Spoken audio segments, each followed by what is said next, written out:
To the State House tonight as lawmakers are discussing how to get more doctors to South Carolina amid growing concerns over a statewide physician shortage. Health experts say the state could be short some 3,000 doctors by next year. Big concern here. Our Josie Frost is at the State House with tonight's update.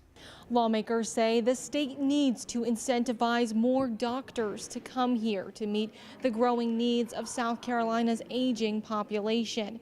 Experts are predicting shortages in physicians in the thousands over the next few years. They try and get appointments with doctors, and sometimes it's 2, 3, 4 months out.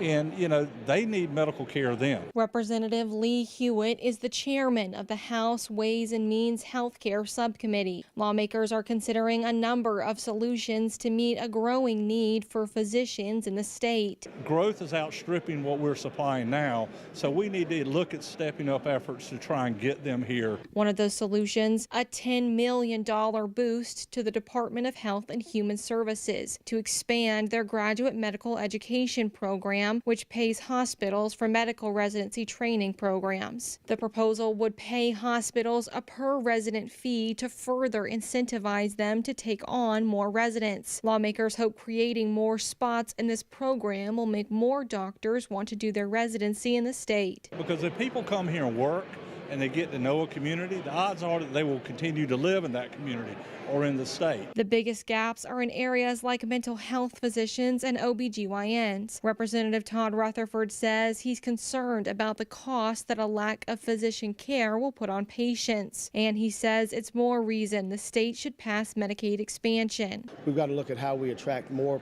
students that want to become doctors in this state. And we also have to make the environment more conducive to practice medicine.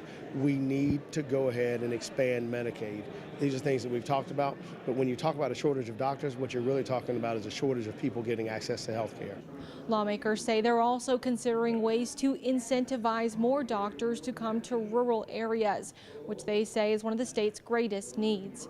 Reporting at the State House, Josie Frost, News 19, WLTX. All right, Josie, staying at the